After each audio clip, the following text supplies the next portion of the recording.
In a move that is disgusting even by Trump standards, he took to Truth Social this morning to revel in the tragic death of Rob Reiner and his wife, writing, quote, "A very sad thing happened last night in Hollywood. Rob Reiner, a tortured and struggling but once very talented movie director and comedy star, has passed away, together with his wife, Michelle, reportedly due to the anger he caused others through his massive, unyielding, and incurable affliction with a mind-crippling disease known as Trump derangement syndrome, sometimes referred to as TDS. He was known to have driven people crazy by his raging obsession of President Donald J. Trump, with his obvious paranoia reaching new heights as the Trump administration surpassed all goals and expectations of greatness, and with the golden age of America upon us, perhaps like never before, may Rob and Michelle rest in peace." Now, I don't think I have to sit here and explain how suggesting that Rob Reiner and his wife were killed because they weren't sufficiently loyal to Trump is insane, deluded, and depraved. I don't think I have to sit here and explain how making someone else's death about you means you are broken beyond repair. And I don't think I have to sit here and explain how reacting this way in the wake of someone's death is legitimately sick. And don't take it from me. Just look at some of the reactions from his own followers on Truth Social.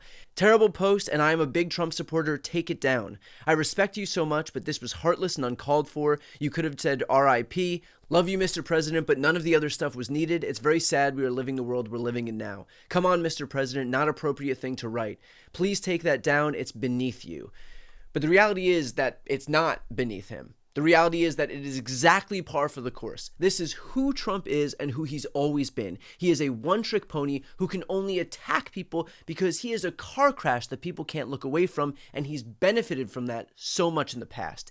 He is an egomaniacal narcissist who thinks that the world revolves around him. He doesn't have a decent bone in his body, and it's telling that the more people who see him, the less they like him. He's got full control of government and has only managed to watch his own approval rating plummet to the lowest point of any president in modern American history. That is not an accident. It's because people are learning who Trump is. What's telling too is the egregious double standard at play between how the right and left treat death in this country. In the aftermath of the Charlie Kirk shooting, the State Department literally announced it would not allow people into this country who'd, quote, made light of Charlie Kirk's death. Trump vowed to monitor political speech, revoke visas, and designate far-left groups like Antifa as domestic terrorists in response to the attack, despite the fact that Antifa had nothing to do with it.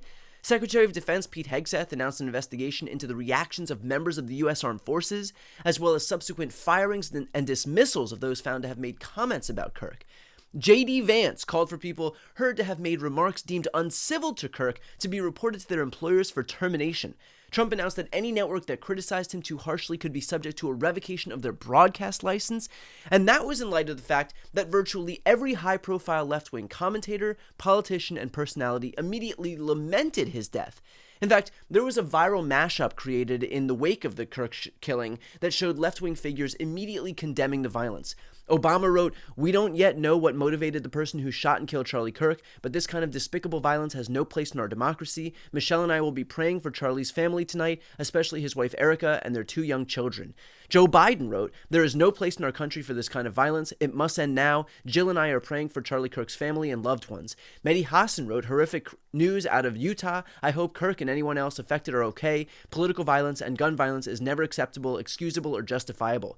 Cenk Uygur, "What happened to Charlie Kirk is one of the worst things that has happened in American politics. My heart goes out to his family. Fuck whoever did this. Not only is it deeply tragic by itself, but we are now all in danger. Violence is always wrong and it's intellectual surrender." Bernie Sanders wrote, "Political violence has no place in this country. We must condemn this horrifying attack." Zohran Mamdani, "I'm horrified by the shooting of Charlie Kirk at a college event in Utah. Political violence has no place in our country."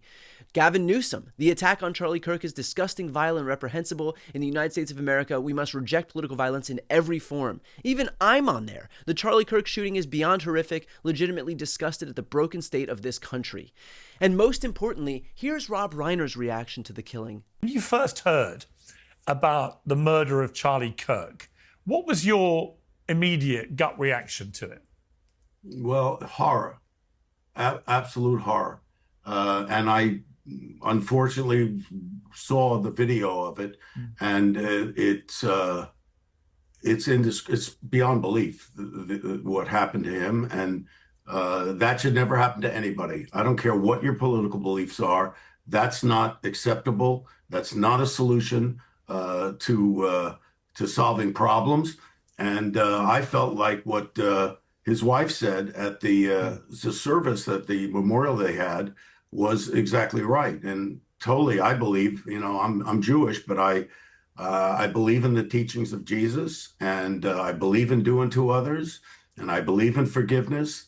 And what she said to me was beautiful and absolutely, she forgave his assassin, and I think that is admirable. In other words, even Rob Reiner himself showed the grace that the leader of the Republican Party, the President of the United States of America, is apparently incapable of showing in light of his own death. And yet not a single person on the right who clutched their pearls over the left's remorseful reaction to the Kirk shooting will utter a single word against Trump, because it's not about any semblance of principles. It is about wanting to feel like victims always. And so even when your God King is doing the exact thing that just 5 minutes ago used to be a red line for you, it'll come and go like a fart in a hurricane, because the manufactured outrage only works one way. And that's a recurring theme on the right. Republicans clutch their pearls about states' rights only until they give up the game and prove it was never about states' rights. They clutch their pearls about fiscal responsibility only until they blow up the debt far more than any Democrat ever has. They clutch their pearls about family values only until they rally behind a serial sexual predator as their party's leader. They rail about classified emails only until their side invites a liberal reporter onto an unsecured Signal chat to discuss war plans. They rail against a Democrat president talking to an attorney general only until Trump begins DMing Pam his little edicts on social media. The list goes on and on and on. The right offers a masterclass in pretending to have red lines, in pretending to have principles, only to show conspicuous silence the very moment they themselves cross that red line. It should tell you that it's not about principles, it is about making show of pretending to be mad so they can feel like victims. The poor GOP, in full control of government and yet somehow completely helpless. So I'll say what the leader of the Republican Party is apparently incapable of saying. Violence is always wrong. It is never the answer. It is tragic no matter the victim's political views or affiliations. It makes all of us less safe and only creates an environment where hatred and those who espouse it can flourish and fester, and people who thrive off of that hatred can rise. If you are wondering why Trump is so intent on creating it, that's why. Because everything is an opportunity to help himself, no matter whose body he has to climb over to get there. Before you go, if you enjoyed this content and you want to see more and support independent media, please subscribe to this channel. The subscribe button will be right here on the screen. But second, the reality is that we are now in a political environment where this administration can lean on any of the social media platforms to suppress certain voices if they don't like critical coverage. That means my longevity here is in the hands of a few tech billionaires who are already making it clear that they are willing to cater to this administration. To that end, signing up for my newsletter is a way for me to reach you directly if that ever becomes necessary. I'll put the link right here on the screen as well, so please sign up. It's free, but there's also an option to do a paid subscription if you'd like to support me and my team. I really appreciate it. Thanks so much for watching.